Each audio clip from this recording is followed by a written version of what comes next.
Bien, bien hermanos, los quiero invitar a que por mientras puedan buscar en Gálatas 3, va a ser el texto que vamos a estar leyendo. Ahí más adelante les voy a indicar los versículos que vamos a leer. Y estamos en una serie de predicaciones en el mes de la Reforma, ¿cierto?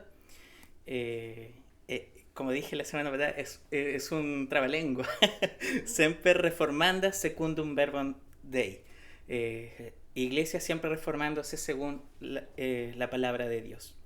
La semana pasada reflexionamos sobre solo la Escritura y toda la Escritura. Y en el Salmo 19 nosotros notamos la celebración de la revelación de Dios, tanto en la creación como en la ley y también en el corazón. Observábamos cómo estos círculos concéntricos, ciertos, que nos presentaba el pastor, presentes en la estructura literaria de ese texto, nos llevaban a amar a Dios y a vivir para su gloria. Hoy vamos a hablar sobre la centralidad del Evangelio, ¿ya? Y Martín Lutero, uno de los personajes históricos, ¿cierto?, de la Reforma, en su comentario a los Gálatas, del capítulo 2, dice una frase que me pareció interesante. La verdad del Evangelio es el principio de toda la doctrina cristiana, en la cual consiste el conocimiento de toda piedad. Lo más necesario es, pues, que conozcamos bien este Evangelio, enseñemos a otros y que lo golpeemos continuamente en sus cabezas. Lutero tenía un estilo particular de decir las cosas.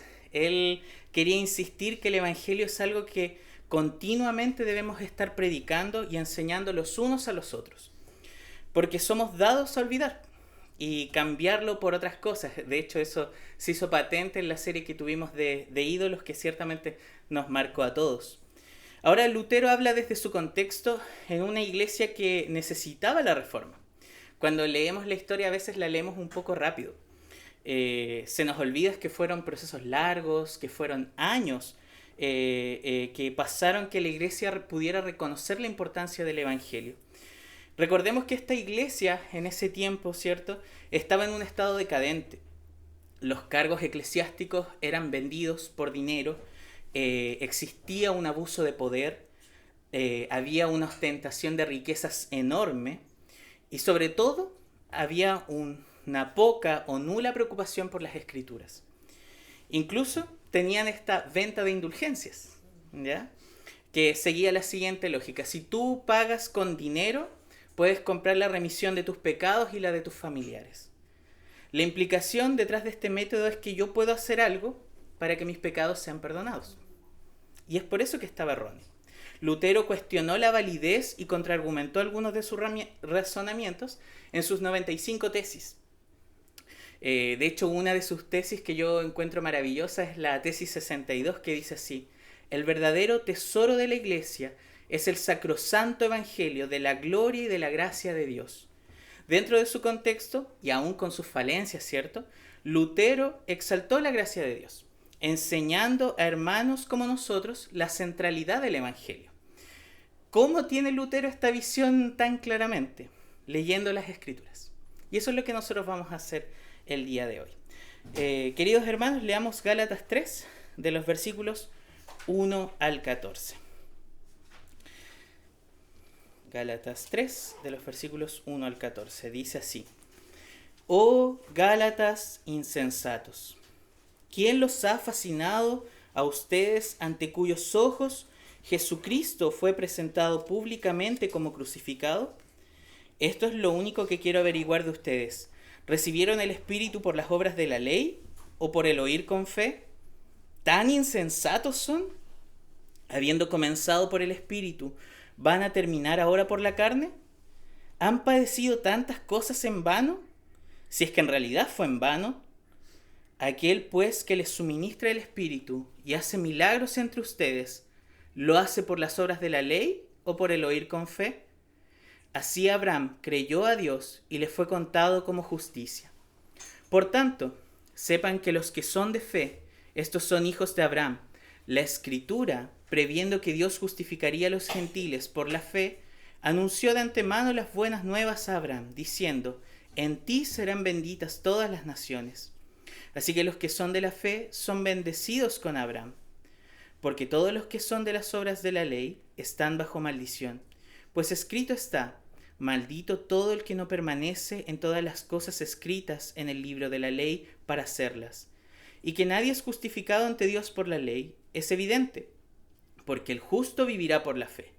Sin embargo, la ley no se basa en la fe. Al contrario, el que las hace vivirá por ellas. Cristo nos redimió de la maldición de la ley, habiéndose hecho maldición por nosotros, porque escrito está, maldito todo el que cuelga de un madero, a fin de que en Cristo Jesús la bendición de Abraham viniera a los gentiles, para que recibiéramos la promesa del Espíritu mediante la fe. Esto es palabra del Señor. Pablo escribió 13 cartas que asumen el nombre de su destinatario, ¿ya? Sea el nombre del individuo, como lo fueron las cartas a Timoteo, a Filemón, o también las cartas que eran dedicadas a un grupo, los romanos, corintios, los gálatas. Para nosotros escuchar de cartas es algo obsoleto. Muy pocas personas utilizan hoy en día el sistema de cartas. El sistema de comunicación de la época testamentaria es distinta a la nuestra. Nuestra época utiliza mayormente mensajes breves, mensajes de WhatsApp, ¿cierto? Toda esta mensajería instantánea. Sin embargo, un elemento característico de las cartas del Nuevo Testamento es que eran extensas en comparación a las cartas que habían en esa época. Generalmente las cartas que estaban en esa época eran más dedicadas a saludar, a enviar un saludo, como lo que nosotros hacemos por WhatsApp. Pero estas cartas querían indicar algo más. Y debemos situarnos en la Escritura. En aquella época se estaban plantando las primeras iglesias.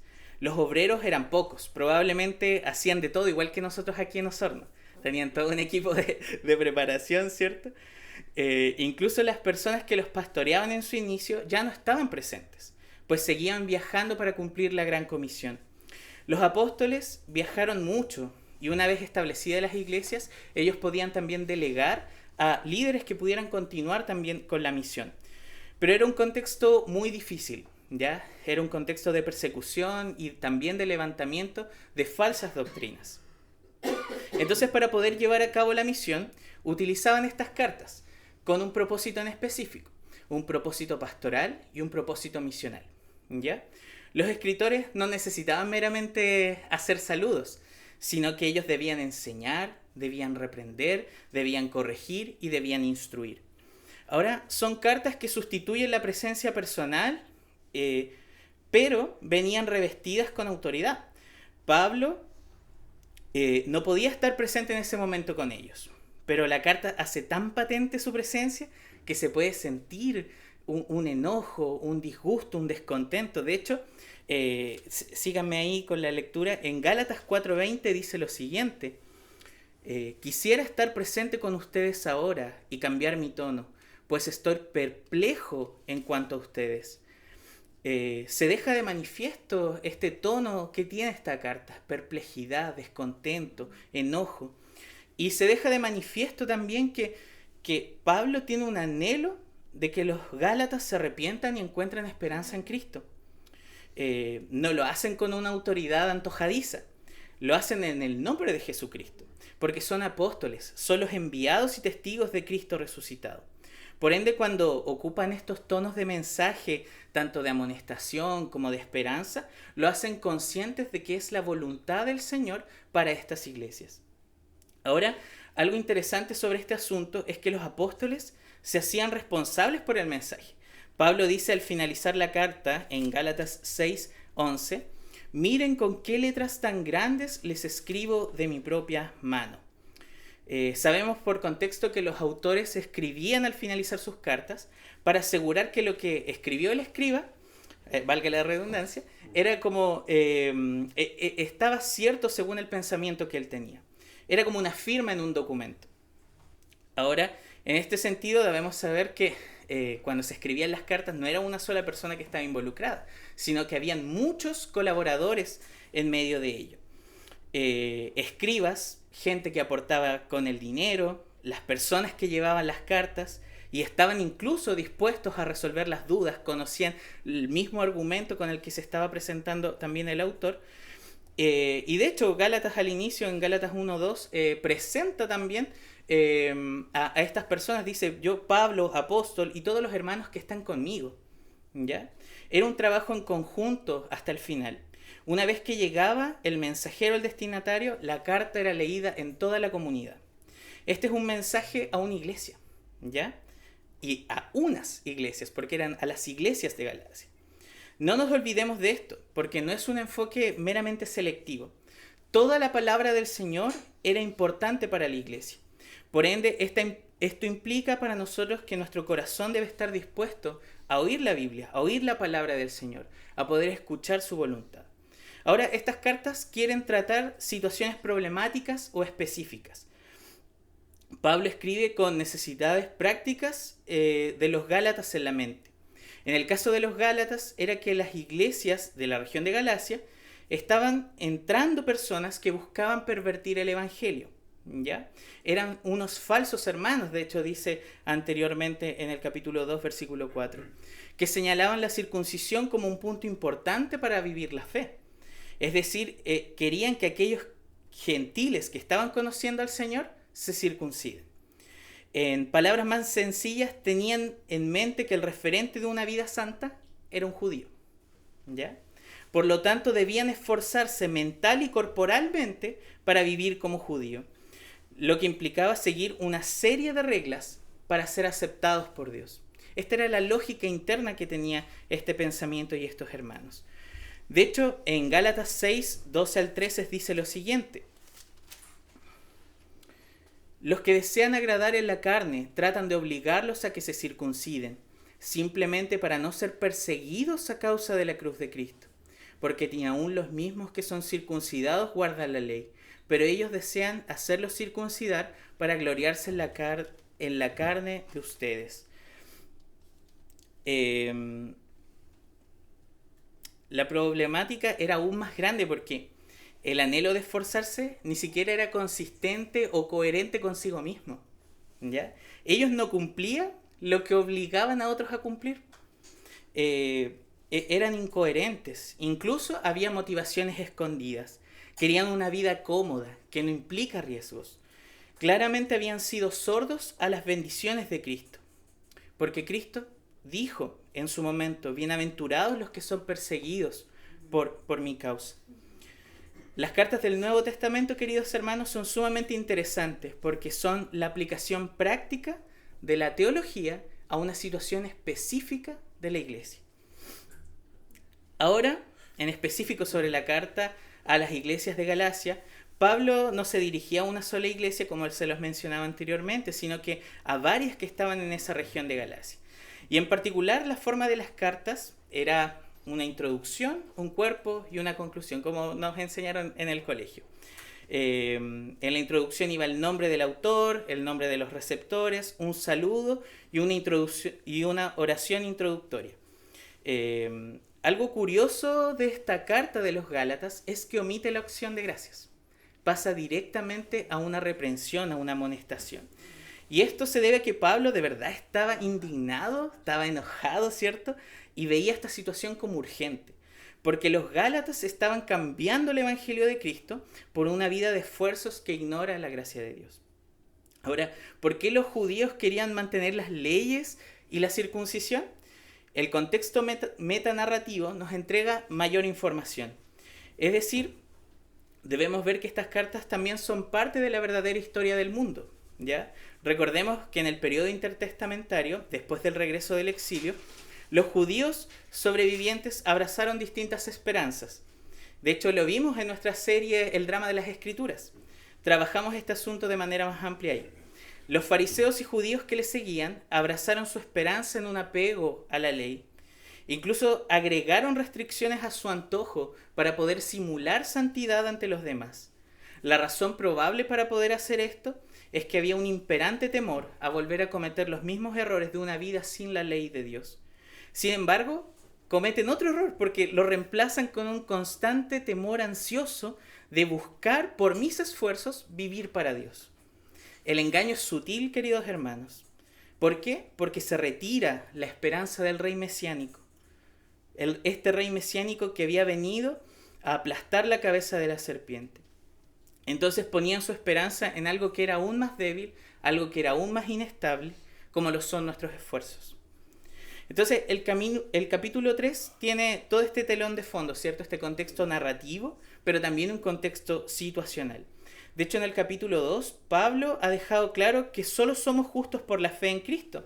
De hecho, en Gálatas 2:16, si me acompañan en la lectura, sin embargo, sabiendo que el hombre no es justificado por las obras de la ley, sino mediante la fe en Cristo Jesús, también nosotros hemos creído en Cristo Jesús, para que seamos justificados por la fe en Cristo, y no por las obras de la ley, puesto que por las obras de la ley nadie será justificado.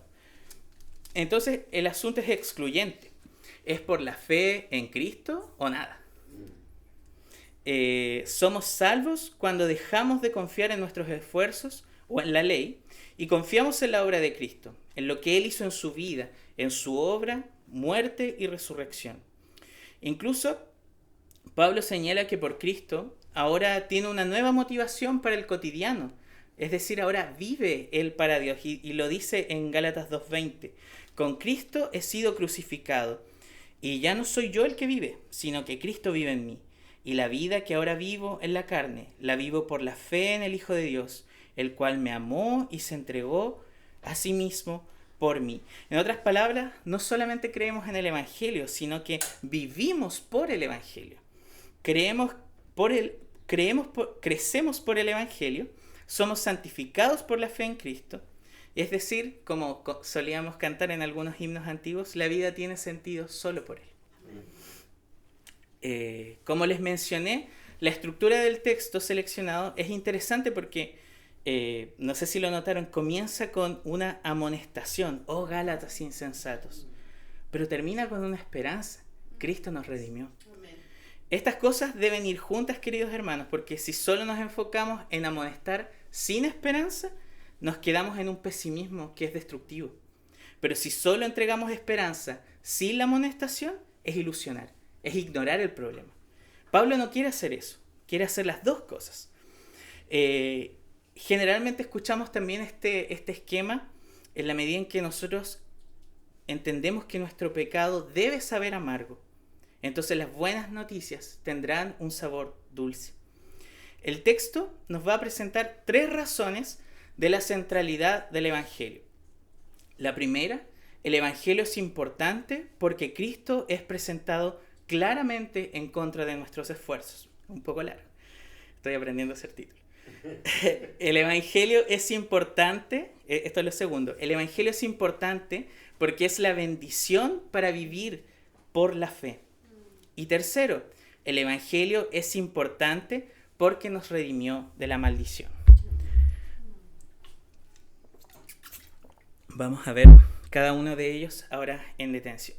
Primero, el Evangelio es importante porque Cristo es presentado claramente en contra de nuestros esfuerzos. Y eso está en el versículo 1 al 5 y lo vamos a leer de nuevo para tener también patente esta lectura ahora que hagamos la reflexión. Oh Gálatas insensatos, ¿qué los ha fascinado a ustedes ante cuyos ojos Jesucristo fue presentado públicamente como crucificado? Esto es lo único que quiero averiguar de ustedes. ¿Recibieron el Espíritu por las obras de la ley o por el oír con fe? ¿Tan insensatos son? Habiendo comenzado por el Espíritu, ¿van a terminar ahora por la carne? ¿Han padecido tantas cosas en vano? Si es que en realidad fue en vano. Aquel, pues, que les suministra el Espíritu, hace milagros entre ustedes, ¿lo hace por las obras de la ley o por el oír con la fe? Al inicio de esta sección los llama Gálatas insensatos. Otra traducción podría ser tontos o necios. Y también agrega otra descripción.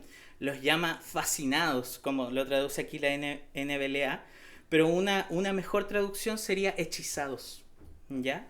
Pablo utiliza estas expresiones para enfatizar su amonestación, porque estas personas están cometiendo un grave error. Sus percepciones están siendo engañadas y sus pensamientos están equivocados. ¿Sobre qué? El versículo 3 lo deja un poco más claro y hace este resalte, este destaque. Habiendo comenzado por el Espíritu, ¿van a terminar ahora por la carne? En mis lecturas del texto, algo que me llamó la atención, que la NBI traduce esta palabra que vemos acá como carne por esfuerzos humanos. Y eso me pareció sumamente curioso. En el griego la palabra que se utiliza es sarki, que es literalmente carne, ¿ya? Ahora esta palabra ha sido el dolor de cabeza de los intérpretes bíblicos porque puede significar, según el contexto, varias cosas. Puede significar cuerpo, ser humano, orden físico, lugar de la concupiscencia y entre otras. Ahora, la frase completa que utiliza aquí la escritura es terminar por la carne. La palabra terminar es epiteleiste, que puede traducirse como completar o perfeccionar, ¿ya? De hecho, en algunos contextos se utilizaba para pagar una deuda en su totalidad, ¿ya? Entonces creo que la NBI también hace un buen trabajo interpretativo en este asunto, porque lo que está diciendo es, ustedes quieren confiar en lo que ustedes pueden hacer por sí mismos. Quieren perfeccionarse a través de sus esfuerzos. Sin duda este pensamiento y forma de obrar es contraria a la voluntad de Dios. Por ende es contraria a la vida en el Espíritu. Por eso hace ese contraste ahí en ese texto. El Espíritu Santo obra cuando los cristianos no confían en sus propias obras, sino que el Espíritu obra cuando descansan en Cristo. Y eso lo vamos a ver de inmediato. La forma en que Pablo hace el contraste es a través de preguntas, y esto es un estilo muy característico también de la didáctica de la época. Y aquí se muestra el carácter de maestro que también tenía Pablo en ese sentido. Él les está enseñando también y está llamándoles la atención al corazón a través de preguntas. Y el contraste que hace es Cristo contra una percepción engañosa. Oír con la fe contra un obrar según la ley. La obra del Espíritu contra el esfuerzo humano. Cristo, oír con fe y la obra del Espíritu son regalos de Dios. Es algo que consiguió el mismo Señor Jesucristo. No es algo que hagamos nosotros. Nosotros no movemos al Espíritu Santo. Nosotros no podemos, por más que queramos, tener fe por nosotros mismos. Mientras que seguir esta percepción engañosa es obrar, es trabajar según la ley, es esforzarnos en algo centrado en nosotros mismos. Implica, como les dije, un trabajo afanoso y a la vez improductivo. Es como cuando nosotros estamos intentando avanzar. Por ejemplo, a mí me ha pasado en mi trabajo intentando avanzar en un informe y no avanzo, pasa una hora, no puedo, sigue otra hora, tampoco puedo, y estuve 2 horas intentando trabajar, pero en realidad fue improductivo, ¿ya? Entonces, a ese estilo se quiere llamar el trabajo afanoso, el trabajo improductivo. Pues no conseguimos nada con eso. Se desvanece muy rápidamente, es en vano, ¿ya? Hermanos, la esencia del Evangelio es lo que ha hecho Jesús, ¿ya?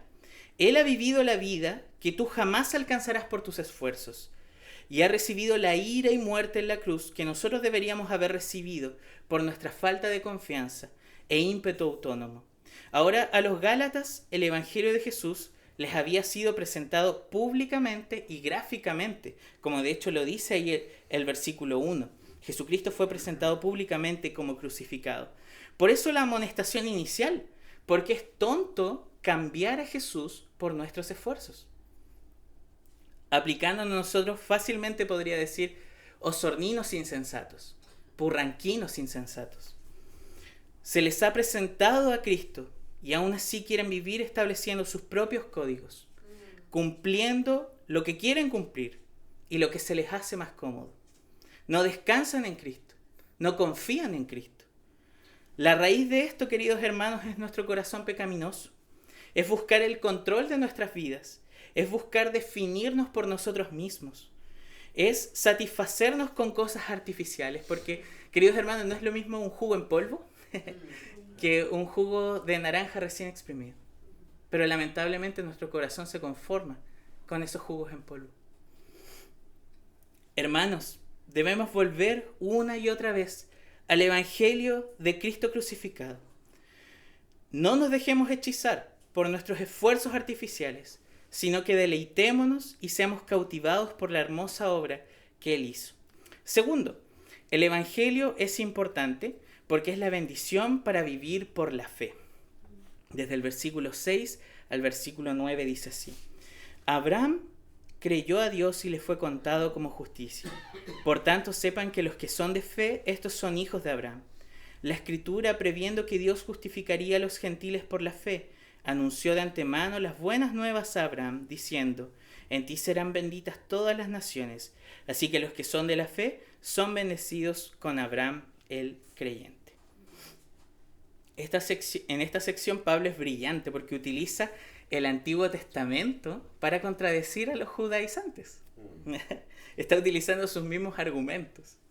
Pablo le cita en esta sección Génesis 15:6, cuando dice: creyó a Dios y le fue contado como justicia. Y Génesis 12:3, cuando dice: en ti serán benditas todas las naciones de la tierra. Ahora, en el versículo 6 dice que creer a Dios le fue contado como justicia. Esta palabra contado, que otras versiones lo traducen como declarado, considerado, era utilizada como un pago, ¿ya? Por eso suena con nuestro vocabulario en español como la palabra contado, ¿ya? Porque viene de contabilidad, de pagado. Esto significa que toma un estado o posición en la que no estaba antes, ¿ya? Ciertamente lo que creyó Abraham fue la promesa que Dios le había hecho y le resulta en justicia. Nota que no es solamente creer en su existencia, sino creer en lo que Él hizo, hace y puede hacer. Es abandonar tu esfuerzo y confiar en Dios. A Abraham, Dios le había prometido una descendencia, pero su mujer era estéril y eran avanzados de edad. Esta fe, que depende únicamente de Dios, es la que cuenta como justicia. Es creer a Dios, aún sin tener nada, aún con las manos vacías. Es decir, que se declara a Abraham como si hubiera vivido de una manera justa. Y ciertamente cuando nosotros leemos Génesis, leemos el relato de este patriarca, y observamos en Abraham a alguien como tú y como yo, ¿ya? Algo muy distinto a un héroe.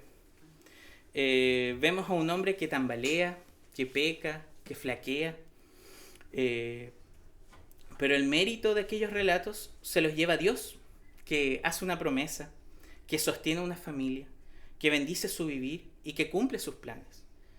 De justo Abraham no tenía nada, ¿ya? Pero Dios lo trata como si tuviera una vida justa. Este es el punto. Cuando creemos en Dios, Él nos cambia de posición. Aún siendo injustos en nuestro corazón, Dios nos trata como justos y libres de condenación. Aún siendo pecadores imperfectos, Dios nos saca de ese estado y nos traslada para ser amados por Él. Pablo concluye diciendo: lo que importa no es ser judíos, lo que importa es creer. Los verdaderos hijos de Abraham son los de la fe. Son aquellos que viven por la fe. Abraham no es un ejemplo aleatorio. No se trata de comenzar con la fe y después esforzarnos. La vida cristiana es un ejercicio constante de fe. Es repetirnos constantemente que nuestros esfuerzos son nada y creer en Cristo es lo que nos salva, santifica y nos ayuda a perseverar. Creer en Cristo es todo, queridos hermanos. Lamentablemente algunos hemos cometido el error de pensar como los judaizantes, ¿ya? Motivados por el miedo y la inseguridad decimos: ya, si obedezco, entonces ahora yo voy a ser aceptado por Dios. Pero la Biblia dice lo contrario. Yo soy aceptado por Dios. Por eso ahora voy a obedecer. Obedecemos a Dios y perseveramos en virtud por gratitud a Él, no por ganarnos su favor, sabiendo que todo es por Él y para Él. Cuando la Biblia dice que en ti serán benditas todas las naciones de la tierra, necesariamente apunta a Cristo. De esta manera experimentamos la bendición, queridos hermanos. Conocemos a Cristo y dependemos de Él. Esa es la bendición. Él sostiene tu caminar. Aunque tambalees y flaquees, puedes mirar a Cristo y saber que estás justificado por Él. La vida que Él experimentó, esa comunión sagrada con el Padre, en la cual Él hacía lo que el Padre hacía, se nos es regalada a nosotros por la fe. Entonces, queridos hermanos, dejemos de vivir para nosotros mismos. Vivamos por la fe. Su gracia siempre sostendrá nuestras vidas completamente. Su amor echa fuera este temor e inseguridad de querer ganar por nuestros esfuerzos. Aun cuando pensemos que hemos de caer, aun cuando nuestro amor es frágil, el Salvador nos ha amado tanto que nos sostendrá, como dice un himno. Acerquémonos entonces, queridos hermanos, confiadamente a Él. Tercero, el Evangelio es importante porque nos redimió de la maldición. Ya vimos que el resultado de la fe es la justificación. Ahora, el resultado de vivir por algo distinto a Cristo, en este caso la ley, es vivir bajo maldición. Y eso lo vemos ahí en el versículo 10. Porque todos los que son de las obras de la ley están bajo maldición, pues escrito está, maldito todo el que no permanece en todas las cosas escritas en el libro de la ley para hacerlas. Pablo recurre al Antiguo Testamento en Deuteronomio 27-26 para hablar de la maldición de la ley. Aquí Pablo quiere ilustrar que intentar satisfacer todas las demandas de la ley es imposible. ¿Ya? Es sumamente imposible. Y de hecho por eso él enfatiza estas palabras. Permanecer, enfatiza todas las cosas escritas. ¿Ya? Ante esto los judaizantes cometen el error de reducir la ley a algunos puntos. Ya, lo hacen a su favor porque no se podría alcanzar de otra forma. Ignoran algunos puntos voluntariamente. Por ende, todo aquel que hace el intento de vivir por las obras de la ley está bajo maldición. En el versículo 11 dice así: y que nadie es justificado ante Dios por la ley es evidente, porque el justo vivirá por la fe. Aquí está citando a Habacuc 2:4, para mostrar que incluso los profetas hablaban que era evidente que nadie podía vivir por la ley. Incluso en su historia, en la historia de Habacuc, se pone de manifiesto que nadie podría liberarse del castigo que vendría por ignorar la palabra de Dios. Entonces el camino de la fe es la única posibilidad. Para acrecentar su argumento en el versículo 12, sin embargo, la ley no se basa en la fe. Al contrario, el que las hace vivirá por ellas. Aquí está citando a Levítico 18:5, ¿ya? Diciendo que la ley se basa en el cumplimiento y no por la fe. Por ende, como una conclusión, la maldición está sobre aquellos que quieren vivir buscando su salvación por sí mismos, por su capacidad. Y ciertamente esto es una maldición. Es un tormento de ansiedad e inseguridad, ¿ya? Es palpitar la agonía. Esta maldición también hace un eco de lo que decía el Génesis. Es la muerte misma. Ahora, recuerden que les hablé que es una amonestación esperanzadora. Aquí hay un cambio hasta de persona en lo que se refiere. Ciertamente Cristo vino a cumplir la ley y nos redimió de la maldición de la ley. Si antes estaba hablando en plural, en tercera persona, aquí está hablando ahora en primera persona. Nos redimió. Antes estaba diciendo los Gálatas insensatos. Ahora dice nos redimió. Pablo también se consideró maldito por sus inútiles esfuerzos, pero abrazó con fuerza la redención en Cristo. En Deuteronomio 21-23, que es el texto que he citado ahí, cuando una persona era ejecutada, era apedreada hasta la muerte, como un símbolo del rechazo divino. Pablo hace la conexión de que Cristo experimentó la maldición y el rechazo divino por nosotros. Él lo hizo a favor de nosotros, su pueblo, su iglesia, para que recibiéramos su bendición. Nuestros pecados y maldición se le imputan a Él, mientras que su justicia, bendición y su espíritu se nos imputan a nosotros. Como cantamos en iglesia local, sobre Él fue tu justicia, sobre mí la redención. Jesús, sin haber cometido pecado, fue tratado como responsable. Lo que implica esto es que somos vistos como perfectos a la vista de Dios, sin merecerlo, aun cuando nosotros hemos hecho de todo para no merecer esa gracia. Ahora no tenemos necesidad de completar nada, porque la obra de Cristo fue completa. Y ya para concluir, queridos hermanos, este mensaje de amonestación esperanzadora para los Gálatas también lo es para nosotros, osorninos, purranquinos, puertomontinos, insensatos. El Evangelio es importante porque nos presenta claramente a Cristo, nos conduce en una vida por la fe y nos redime de la maldición. En esta última instancia quiero meditar junto contigo 3 reflexiones. El Evangelio transforma nuestras vidas, el Evangelio transforma nuestras comunidades y el Evangelio es todo lo que necesitamos. El Evangelio transforma nuestras vidas. Nuestras vidas, como decíamos al inicio de nuestra serie, debe seguir reformándose según la palabra de Dios. No debemos seguir una vida caracterizada por el orgullo de cumplir o por el miedo a fallar. Ambas actitudes son motivadas por un corazón que busca aprobación en cualquier cosa que no sea Dios. El Evangelio de Cristo nos dice que somos aprobados por Él. Por lo tanto, podemos en gratitud amarle, obedecer y vivir lo que Él estableció en su palabra para nosotros. Ciertamente flaqueamos si no damos el ancho.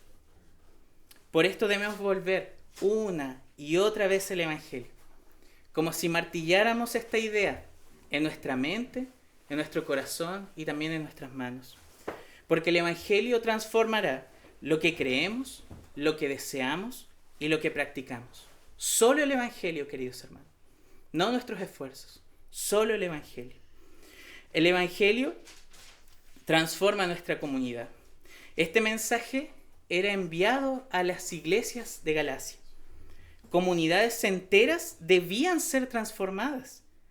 Queridos hermanos, entonces nosotros jamás debemos despreciar cuando un hermano o una hermana nos amonesta y nos brinda esperanza en Jesucristo. Recuerden que van de la mano estas dos cosas, amonestación y esperanza. Como comunidad de hermanos debemos recordarnos el Evangelio una y otra vez. Recuerden esa idea del martillo. No solo en las predicaciones, no solo en diáspora, sino también en nuestras conversaciones, en nuestras oraciones y en nuestra manera de vivir. Presentemos como comunidad, como iglesia local, pública y gráficamente a Cristo crucificado. Este es el Evangelio, que Él nos redimió de la maldición y podemos acercarnos confiadamente. Por último, el Evangelio es todo lo que necesitamos. Para aquellos que estamos cansados y agotados por nuestros esfuerzos, Dios envía una carta a nuestro corazón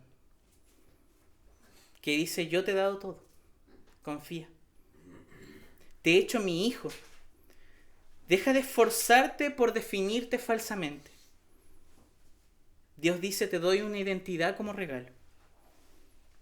Deja de esforzarte por buscar sentido a la vida en elementos incoherentes. Mira a Cristo. En Él todas las cosas forman un todo coherente. De Él, por Él y para Él son todas las cosas. Deja de buscar esforzarte. Deja de esforzarte por buscar satisfacciones momentáneas, por pasiones fugaces, por jugos en polvo. Deleítate en Cristo y tendrás una satisfacción que no se basa en las circunstancias. Deja de esforzarte por solucionar tus problemas, por tomar iniciativas sin consultar a Dios. Mira a Cristo y vas a tener una esperanza que puede enfrentar cualquier cosa. En la manera en la que estás, acércate a Dios con las manos vacías. Arrepiéntete de tus esfuerzos y cree en Cristo. Descansa en Él. Descansemos en Él, queridos hermanos. Tengamos un momento de oración.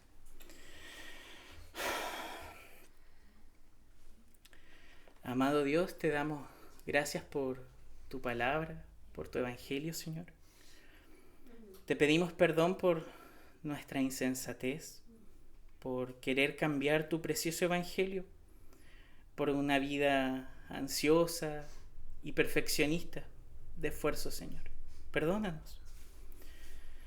Nos acercamos a ti con las manos vacías, sabiendo que en la cruz tú nos redimiste de la maldición. Nos regalas la fe para creer y el espíritu para permanecer en esta jornada. Gracias, Señor, porque nos has dado todo en Cristo. Ayúdanos a no olvidar la centralidad de tu evangelio en nuestras vidas, en nuestra comunidad y en nuestra ciudad.